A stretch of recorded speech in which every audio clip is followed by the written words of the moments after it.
हमारे खुदावंद यीशु की अंजील मुक़द्दस मरकज़ के मुताबिक उसका 11वां बाब 27 से 33 आयत तक। और फिर यरूशलेम में आए, और जब वो हैकल में फिर रहा था तो सरदार काहिन और फकीह और बुजुर्ग उसके पास आए, और उसने कहा कि तू किस इख्तियार से ये करता है, और ये इख्तियार तुझे किसने दिया है कि ये करे। तब यीशु ने उनसे कहा कि मैं भी तुमसे एक बात पूछता हूँ, तुम जवाब दो तो मैं तुम्हें बताऊँगा कि मैं किस इख्तियार से ये करता हूँ। यूहन्ना का बपतिस्मा आसमान से था या आदमियों से? मुझे जवाब दो। तब वो अपने में गौर व गौस करने लगे कि अगर हम कहें आसमान से तो वो कहेगा फिर तुमने क्यों उसका यकीन ना किया, और फिर क्या ये कहें कि आदमियों से? वो अवाम से डरते थे क्योंकि सब यूहन्ना को हकीकी नबी मानते थे। तब उन्होंने यीशु से जवाब में कहा, हम नहीं जानते। यीशु ने उनसे कहा, मैं भी तुम्हें नहीं बताता हूँ कि मैं किस इख्तियार से ये करता हूँ।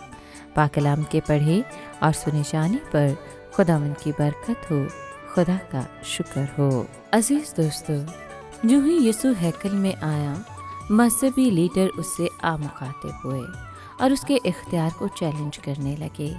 इस मकसद से उन्होंने 2 सवाल पूछे, तू इन कामों को किस इख्तियार से करता है? किसने तुझे ये इख्तियार दिया कि इन कामों को करे, यानी हैकल को पाक साफ करना, अंजीर के दरख्त पर लानत करना और यरूशलेम में फातिहाना दाखिल होना। उनका ख्याल था कि ये कोई भी जवाब दे हम उसे फंसा लेंगे।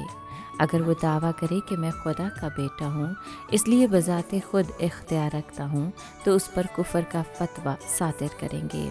और अगर कहे कि ये इख्तियार मुझे खुदा ने दिया है तो इस दावे को चैलेंज करेंगे।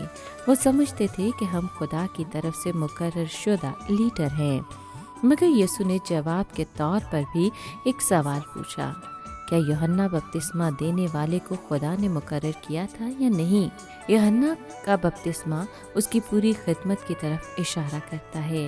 अब उनको इस सवाल का जवाब देते हुए सख्त घबराहट हुई। अगर यूहन्ना की खिदमत खुदा की तरफ से मुकर्रर थी तो उन्हें उसकी तरफ से तौबा की बुलाहट को मानना चाहिए था, और अगर वो यूहन्ना की खिदमत की बेकदरी करते तो उन्हें आम लोगों की तरफ से खतरा था, इसलिए कि सब लोग वाकई यूहन्ना को नबी मानते थे। उन्होंने जवाब देने से इनकार करके कह दिया कि हम नहीं जानते। चुनाचे खुदावंद ने भी अपने इख्तियार के बारे में कोई बात करने से इनकार कर दिया, और अगर वो उसके पेशरों को मुस्तनद नहीं मानते तो खुद बादशाह को मुस्तनद कैसे मान सकते थे।